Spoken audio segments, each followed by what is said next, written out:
Benoît, mais pourquoi est-ce que nous projetons toujours le Satan dans le serpent? Le serpent est-il toujours une négation dans nos sociétés lorsque nous voyons le serpent?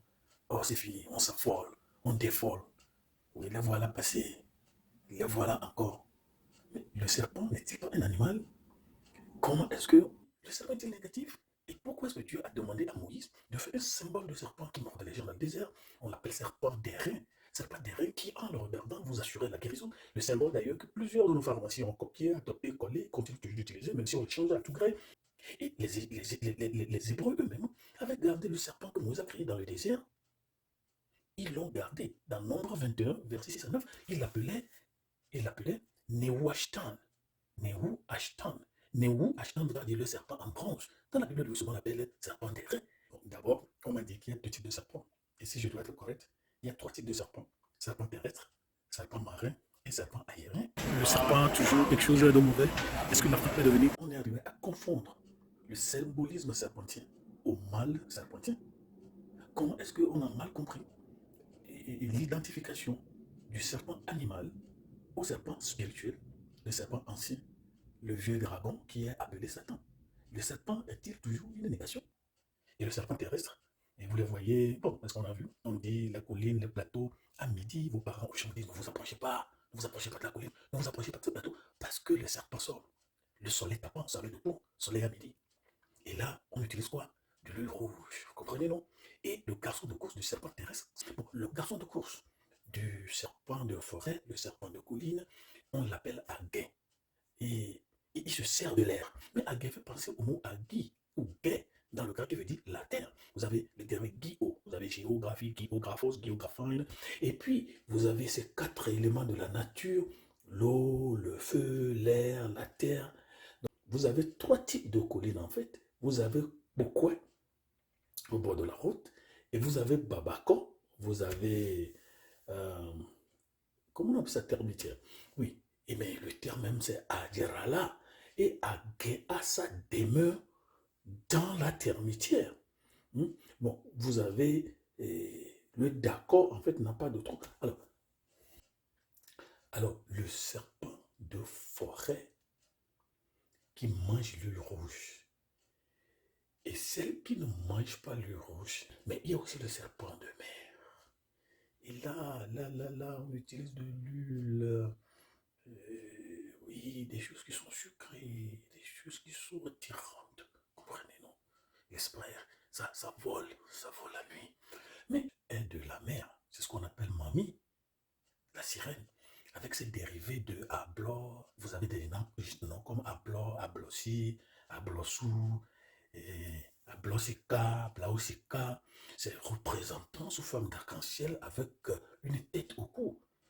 Donc vous avez Densu, qui est représenté sous forme humaine. Vous avez aussi Torosu, deux à trois têtes. Vous avez Arosu, vous avez Sakwata, etc., etc.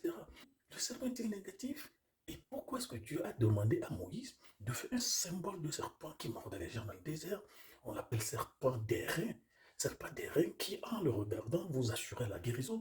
Le symbole d'ailleurs que plusieurs de nos pharmaciens ont copié, adopté, collé, continuent toujours d'utiliser, même si on les change à tout gré.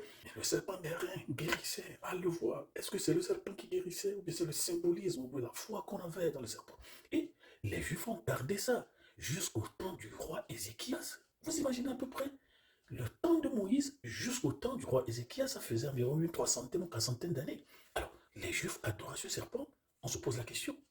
Donc, en fait, c'est le serpent, animal sacré, la maîtresse du panthéon grec, Athéna, qui a enseigné l'agriculture à l'humanité, c'est ce qu'on nous dit.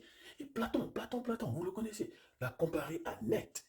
Net, c'est la déesse libyenne. C'est une déesse tisserande dont le centre principal d'adoration était à Saïs, dans le delta, nous sommes en Égypte.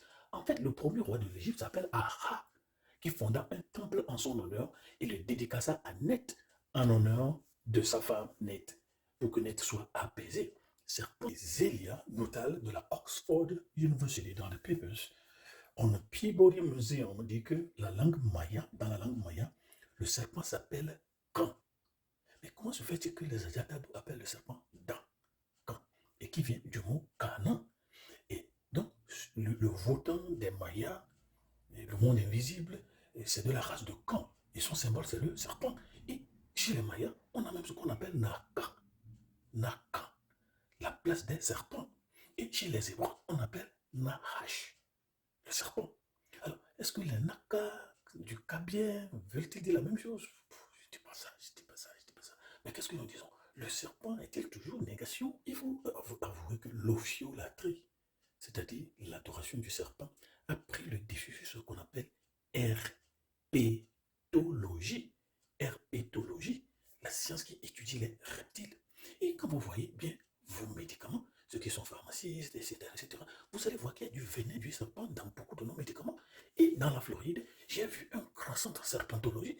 Vous attrapez un serpent, vous amenez ça là-bas, on vous paie de l'argent. Qu'est-ce qu'on a avec? On extrait le venin, on fait du médicament. Le serpent est-il que mauvais? Vous peinez l'ophiolâtrie et vous avez Dagbo, le gros serpent, Dagbo est sous. Vous voyez? Et en Égypte, le serpent tenait une chandelle. Et c'est ça qui accompagnait les morts dans l'au-delà. Les 10 heures de bonne aventure, il utilise beaucoup le serpent. En Égypte, en Grèce et dans le Proche-Orient, le serpent est toujours présent. Un symbole de vie et de mort, sagesse et chaos, mais il est le véhicule de cette dimension complémentaire entre ces deux dimensions. Bon, vous avez la mutation, cette capacité de fabriquer de nouvelles peaux qui est un symbole de fertilité. Et en Égypte, le serpent avait une fonction de guérison, et etc., etc. Donc en Égypte antique, on me dit qu'il y avait un monsieur qui s'appelle Démon Gorgon, c'est-à-dire le fils de Gorgon. Il a donné naissance à 2 enfants. Un s'appelle Pan et l'autre s'appelle Python. Et Python, selon nos recherches, on l'appelle aussi Typhon. Et il fut surnommé le dragon parce qu'il avait 100 têtes et crachait du feu. Et c'est ça qui a donné la naissance à la secte des mages qui était venue à l'arrivée à la naissance de Jésus. Et c'est ça qui a donné la naissance à l'ophiolâtrie, l'adoration, l'adorateur de serpent. Et il y a des gens, les fourches là, des gens qui arrivent à parler la langue du serpent, les gens qui ont la langue du serpent, les séducteurs professionnels. Oui, et ça donnait aussi de l'ophisme, les Nasséniens, ou plus exactement, les adeptes de la religion de Satan. Non, la religion du serpent. Mais après tout, le serpent est un animal, tout comme la chouette et les faucons, le corbeau noir. Mais pourquoi est-ce que nous projetons toujours le Satan dans le serpent? Mais pourquoi est-ce que nous projetons toujours le Satan dans le serpent? Oui, la Bible a expliqué. Genèse 3, le serpent était l'animal le plus rusé. C'est ce qu'on a dit? Vérifions. Oui, Genèse 3 dit, le serpent était le plus rusé de tous les animaux des champs. Le serpent, le plus rusé, et Dieu l'a créé comme ça. Alors, quelqu'un va se projeter dans le serpent animal. Quelqu'un va se projeter dans le serpent animal. Qui est celui-là? Qui est celui-là? On va voir. Celui dont l'image duquel nous collons au serpent animal, qui est devenu un médium, un moyen, un modus operandi, un véhicule, un corps de ce serpent. Apocalypse 20, verset 2 nous dit, on l'appelle le serpent ancien. C'est-à-dire qu'il y a un serpent, n'est-ce pas? Il y a un serpent. Depuis. Et selon nos recherches, on nous disait que ce serpent était le véhicule de Dieu. Et c'est lui qui transportait Dieu partout où Dieu allait. Est-ce que c'est vrai? Dieu n'est pas là pour répondre. Mais Apocalypse 20, verset 2 nous dit, ce serpent qui s'est projeté dans le serpent animal qui y a laissé son image, de sorte que quand nous voyons le serpent, nous voyons ce monsieur, on l'appelle le serpent ancien. Mais il a d'autres noms, on l'appelle aussi le dragon. Et on m'a dit quelque part en Égypte qu'il y avait un monsieur qui a eu un apport qui s'appelle aussi dent, serpent. On l'a aussi appelé typhon ou le dragon, c'est-à-dire un animal qui a plus de 100 têtes. Mais le serpent qui s'est projeté dans le serpent animal, il s'appelle le serpent ancien. Et on l'appelle aussi le diable. Et on l'appelle aussi le Satan. Alors, le serpent animal est innocent. Mais ce monsieur, serpent ancien, le dragon, le Satan, s'est projeté en lui. Et plusieurs personnes l'utilisent aussi. Plusieurs personnes l'utilisent aussi. Dans de mer, dans de la colline, de la forêt et dans de l'air, on tous pour patron le serpent ancien. Alors, comment savoir que le serpent que je vois n'est qu'un innocent animal et que le serpent que je vois est un représentant d'un esprit que je ne vois pas? Mais c'est la solution. La Bible dit, ce serpent va nous mordre le talon, mais nous allons lui écraser la tête. Est-ce que nous, on peut écraser la tête au serpent ancien? Non, on ne peut pas. On ne peut pas. C'est pourquoi on a donné Jésus.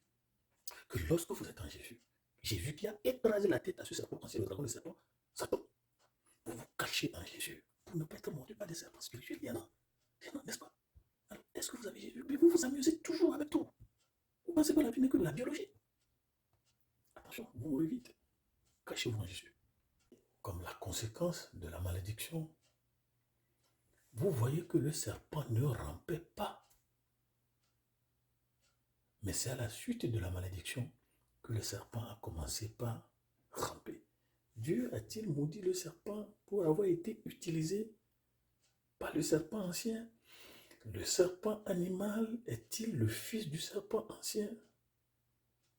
Mais tout compte fait, le serpent que nous voyons, comme tout autre animal, peut être le canal, ou le médium, ou l'instrument de n'importe quel esprit.